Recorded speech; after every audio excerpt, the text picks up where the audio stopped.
Captain Solano should be here momentarily.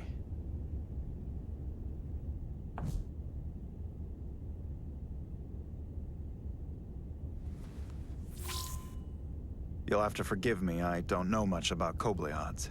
But my understanding is you need a steady supply of duridium to keep your cell structure stabilized, or bad things start to happen. And we have plenty of duridium in sickbay, so there's no risk of running out. Thank you. Feel free to make yourself at home. And help yourself to whatever you like from the replicator.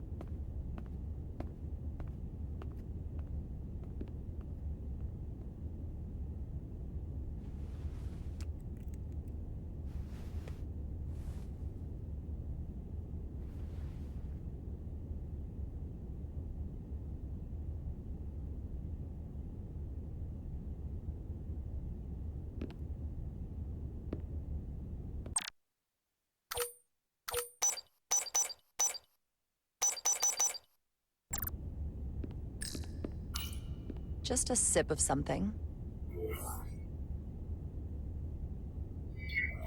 Tea.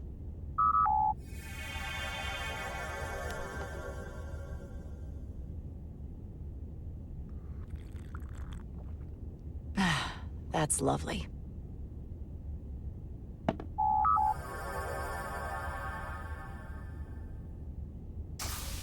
Jara Rydek. Last time I saw you, it was graduation from the Academy. You'd already secured one of the most prestigious assignments possible. And you were burning with enough ambition to fuel 7 trips around the Necrid Expanse. It's good to see you again, Captain. I could not be happier to have you on the Resolute. The only regret is that we couldn't provide you with a warmer welcome. The arrival of a first officer to her new ship deserves a bit of fanfare. But, unfortunately, we've had our hands full with the refit. That would be totally unnecessary. I don't need any pomp and circumstance. You've been here all of 5 minutes, and already you're trying to make us more efficient. I like it. As I'm sure you've heard, we've had a rough go of it these last 6 months.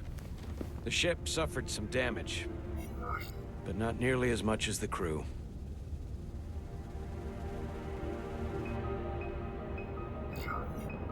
I heard that you had an equipment malfunction. Is that what they're calling it? No, that's just someone being generous. If anything, it was a leadership malfunction. We were on the verge of a major scientific breakthrough. A quantum leap forward in warp core technology. 10,000 teradynes per second. The ability to travel at a sustained rate of speed longer and faster than we ever dreamed. What would have been the crowning achievement of my career. Right there, within our grasp. Until it all went so horribly wrong.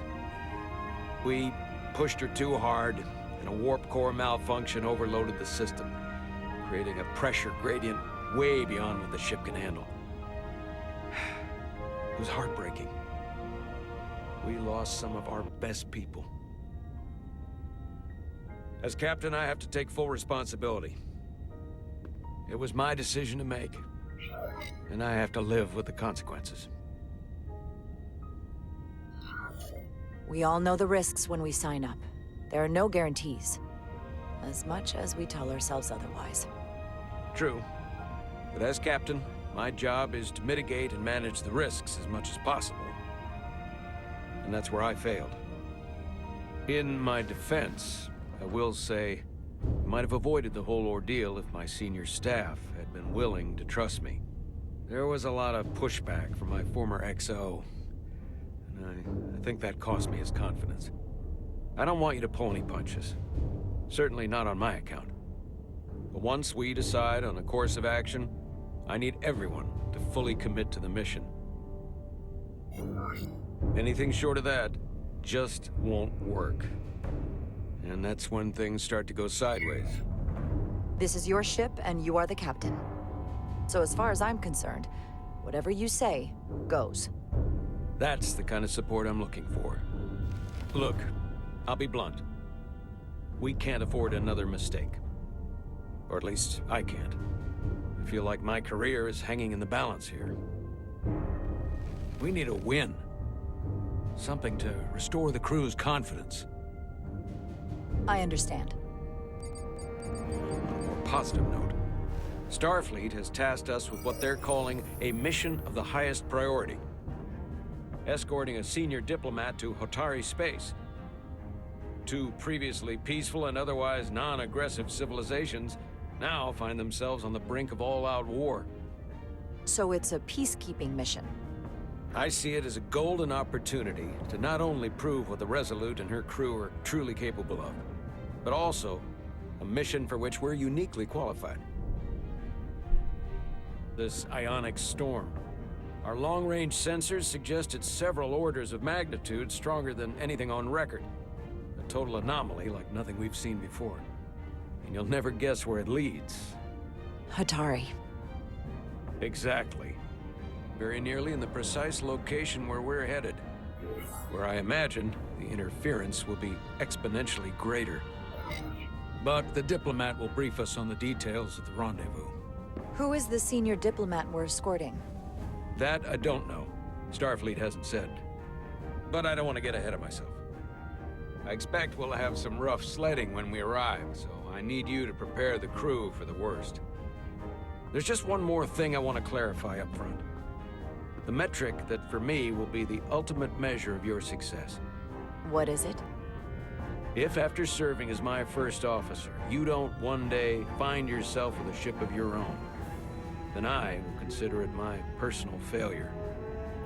When that might happen is entirely up to you. But it goes without saying, you have my full support. It's been a dream of mine since before I can remember. So I would be honored to become a captain someday. As long as you're willing to do the work, you have my promise. I'll do everything in my power to see that it happens. Thank you. Come, let me introduce you to the crew.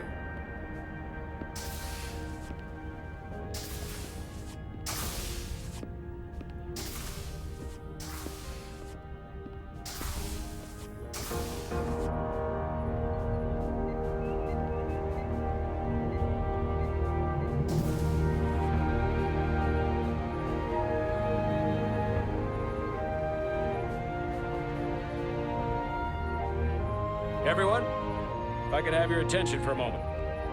I'd like to introduce Commander Jara Rydek, our new first officer. Some quick introductions. This is Lieutenant Handar, our helmsman, one of the best in the business. One of? Well, what he lacks in humility, he more than makes up for in ability. A pleasure to meet you, Commander. Likewise. Next, we have Commander Westbrook, our Chief Science Officer. I've come to rely on his expert counsel on a regular basis. Pleasure. Commander Rydek, it is such an honor to meet you. This is our Tactical Officer, Lieutenant Bedrosian, who's been looking forward to meeting you for about as long as I can remember. I've been following your career for quite some time. And I look forward to learning as much as I can from you. That's very kind of you to say. I'm happy to be here. Well, I have to admit, one of the reasons I've followed your career is because you're part Kobliad, because of what you've overcome. Starfleet stands up for people who can't defend themselves, and you were one of those people once. But since then, you've done so much to protect others who need it. I really admire that. So, you've been something of an inspiration to me. Not that I've done anything close to what you've done. I don't know what to say. That's incredibly flattering, thank you. I hope someday I can follow in your footsteps. I'm sure you will. And then, of course, you've already met Commander Ermont. Please, do everything you can to make Commander Rydek feel at home here. I'll be on the starbase. Have an urgent meeting with the starbase commander to get our authorization to get underway. If they drag their feet any longer, we won't make our rendezvous. The bridge is yours.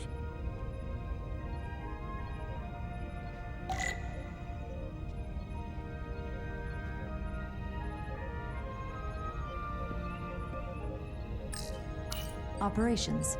Staffing, supplies. There's a lot to keep track of on a starship. Good thing we have Commander Ermont.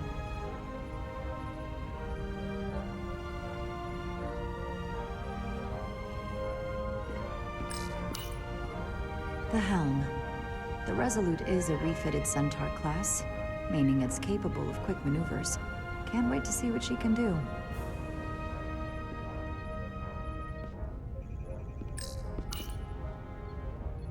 Impressive range of view.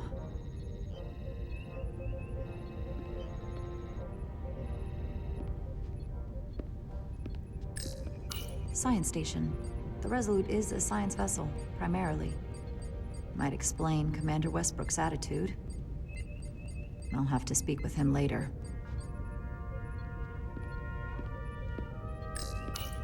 Tactical station. Hopefully a diplomatic mission won't require we use our weapons much. But if it comes to that, we'll be ready.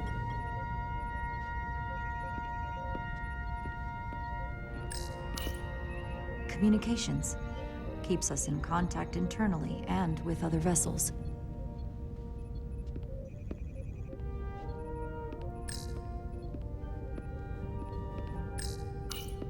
The first officer seat. My seat. Right now, though, I need to fill in for Captain Solano.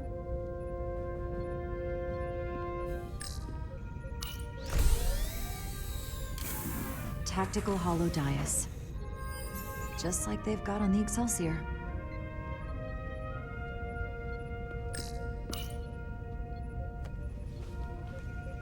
Commander, Chief Engineer Chovak needs to lower the structural integrity field. He's sent a crew out to recalibrate the emitters in response to the danger posed by the storm. We just need your go-ahead. Permission granted.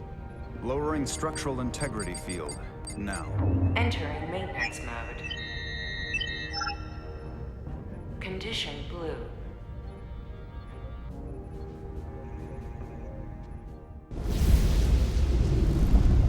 The storm is getting worse.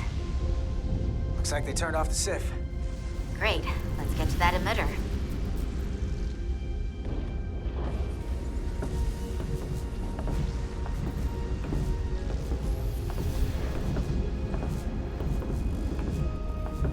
Every time we're out here, I half expect to see her in pieces again. She's still got some scars on her. It adds character. When I joined Starfleet, all I wanted was a ride out of town. But this isn't exactly how I pictured it. On the outside of the ship? No. Sometimes it feels like we're just part of the machinery. Don't you want more than that? I mean, Starfleet is noble and all, but it's still a machine. Now, what are you complaining about? We got the best seat in the house out here. You wanted to get away. I enlisted because I didn't want to wait years just to get out and see the galaxy. I wanted to go somewhere, see new worlds, look up at a sky no one's ever seen before. Just because I'm cranking a hyperspanner up in a Jeffries tube today doesn't mean that's all I'll ever be.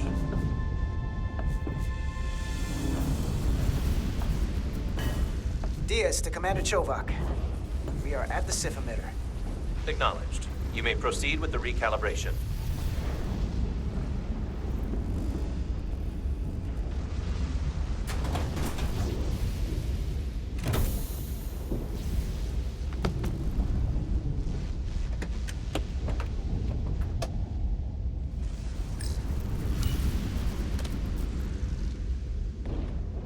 Beginning recalibration.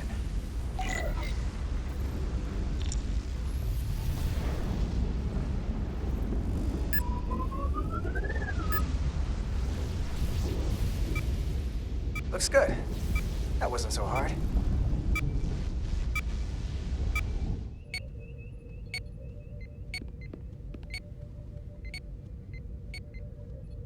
Commander Westbrook, right? Chief Science Officer. You remembered my name and my rank. Impressive. Yes, I'm the Chief Science Officer, and I have the dubious honor of being the most senior officer on this bridge. I know this ship inside and out. Better than just about anyone. Well, I'm so glad you said that. Now I know exactly who to turn to when I have questions. Questions are more Commander Ermont's territory. Captain Solano primarily relies on my knowledge and expertise when he needs answers. I'm curious, though. A Kobliad, or half in your case, is an odd choice for First Officer, given your vulnerable condition and all. But if, as an example, we found ourselves in a hostile situation, and you were suddenly incapacitated because you needed an infusion, what would happen then?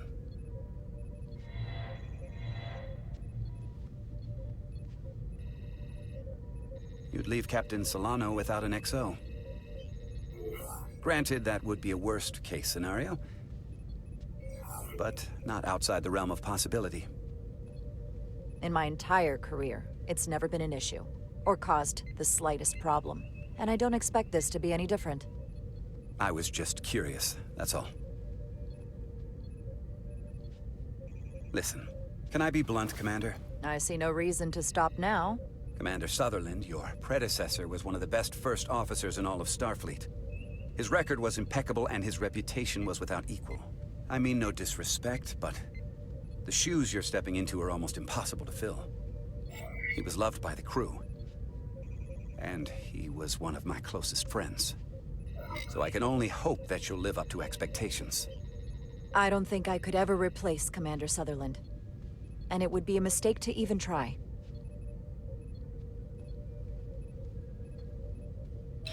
Seeing as Captain Solano is on the starbase, let me give you an update on this ion storm we're flying into. It's unusual, unlike anything I've ever seen. At the moment, I can't tell you if the Resolute will shrug it off or if we're putting ourselves at risk. However, if we learn more about its patterns, its nature, we can come up with a scientific countermeasure. Just a moment.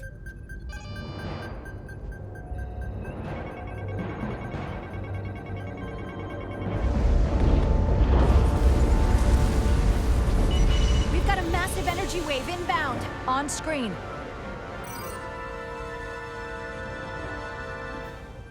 Tracing its trajectory. Starbase docking clamps are holding.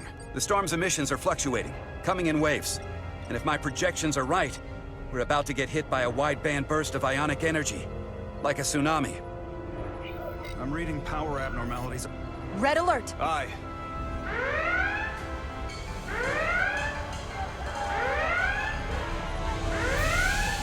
Evacuating main gangway and retracting. Putting sensor visualization on screen. With the structural integrity field shut down, we can't take a direct hit. Time to impact. 1 minute. Shield systems are severely impacted. We have limited protection. I need every available solution. What are our options? We can weaken the impact of the storm with a deflector pulse.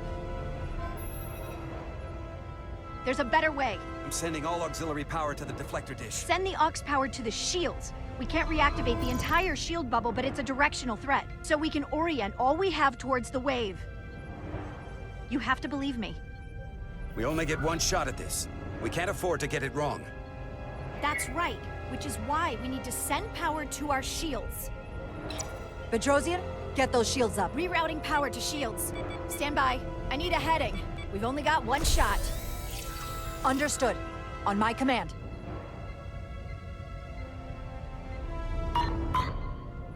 Heading locked. Raise shields!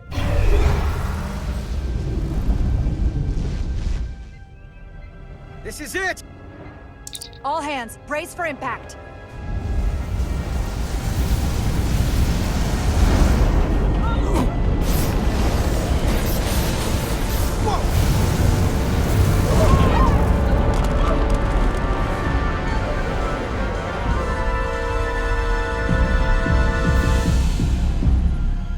What happened? We have experienced a surge of radiation. Oh, you don't say. This radiation supercharged the plasma, forcing it to backflush through the system and creating a dangerous imbalance. It can blow out every primary system on the ship. Just tell us where you need us. I need you to traverse the hull to the access port to recalibrate the port nacelle plasma regulator.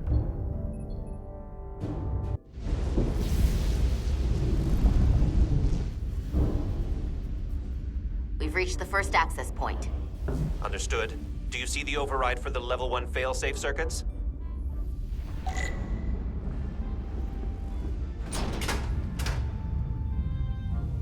Affirmative. Engage the override. It should allow us to stop the EPS flow to the warp engine without triggering an automatic core shutdown.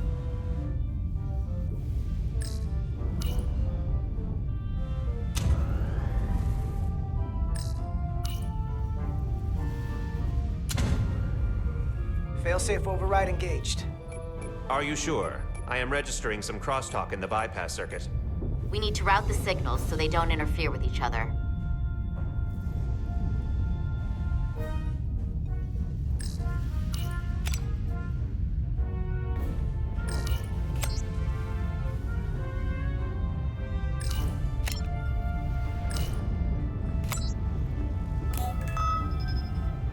Diaz to Resolute.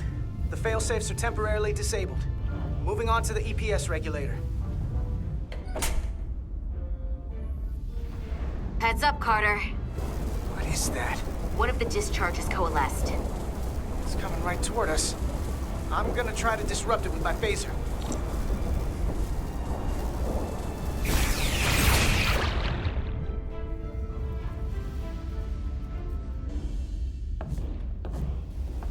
So we gotta climb up the pylon. Not that there's really an up, but, you know.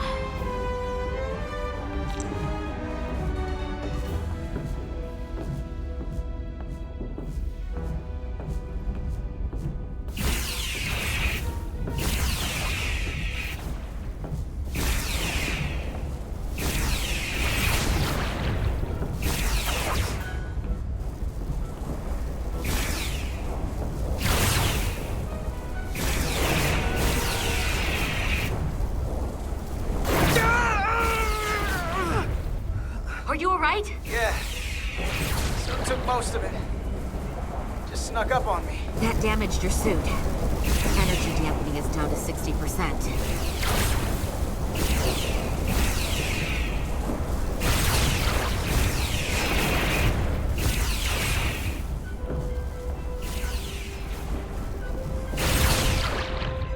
We're almost to the regulator.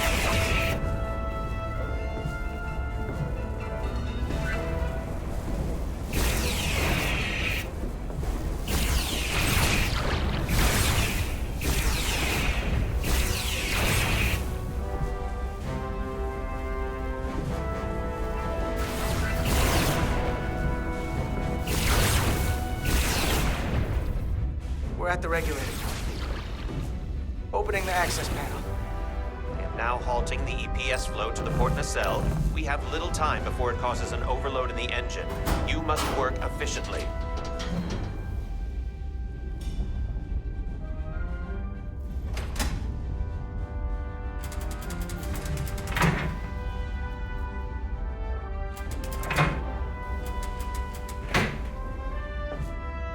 EPS manifold adjusters reset to neutral.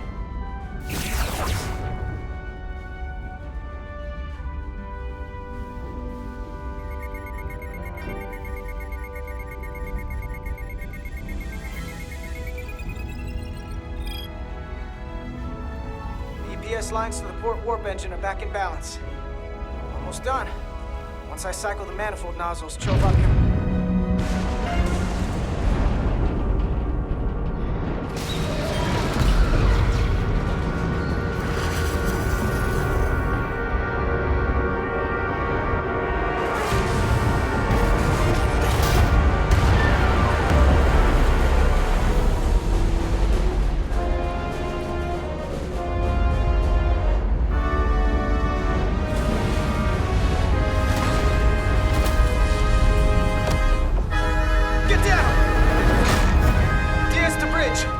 lost the docking clamp.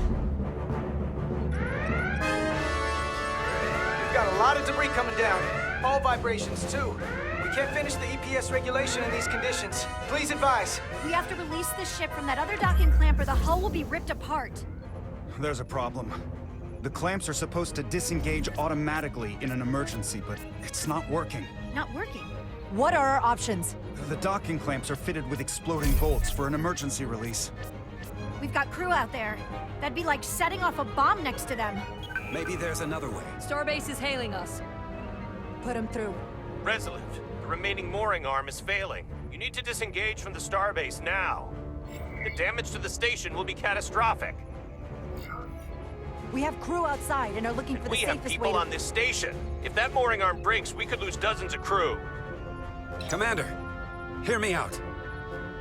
Reverse the polarity of the hull, which theoretically will repel the docking clamps. And repel the engineering crew right off the hull into the storm. This is Captain Solano. Put me on screen.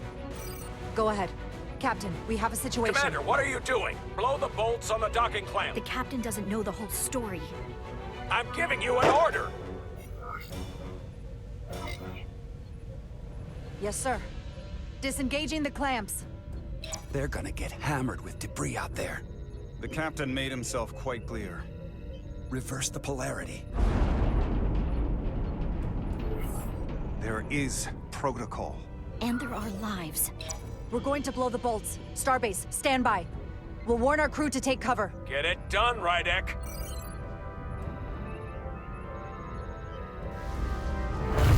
Repair crew, this is Acting Captain Jara Rydek.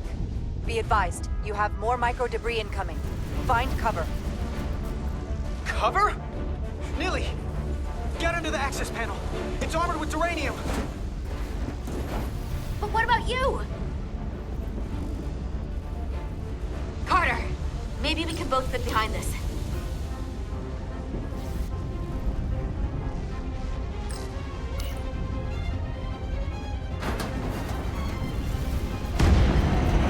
They've blown the other docking clamp. Hurry!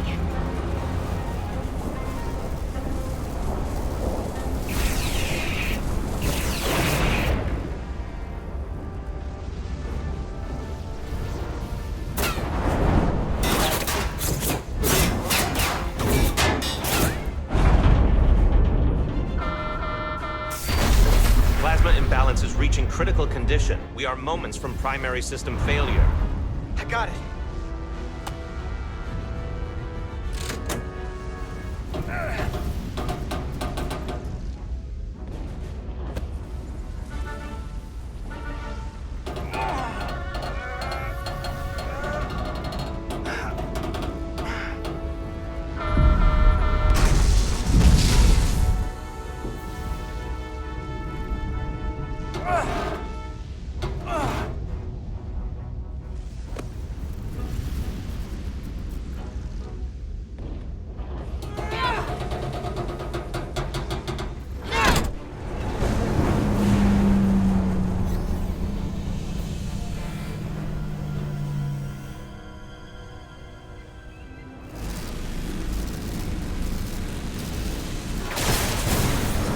Look out!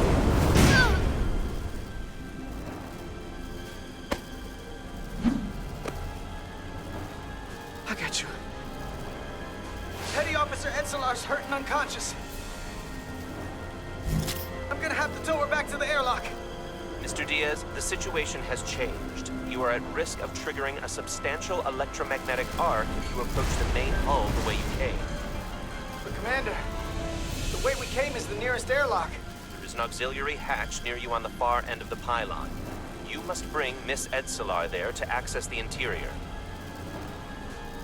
Roger that. Go in there now.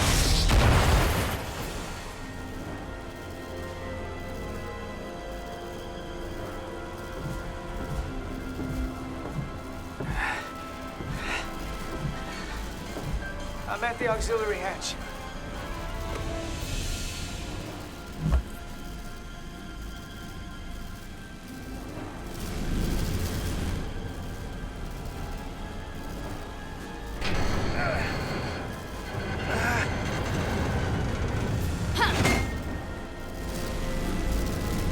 You go first. What?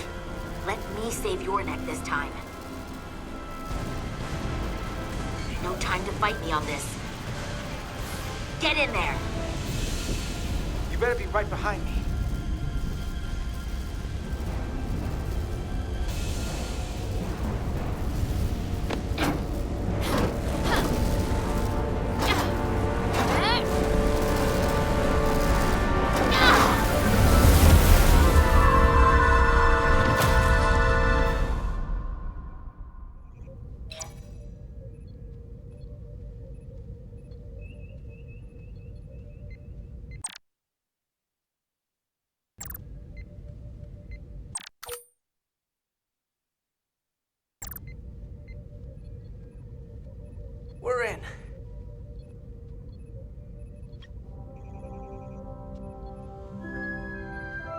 They're safe.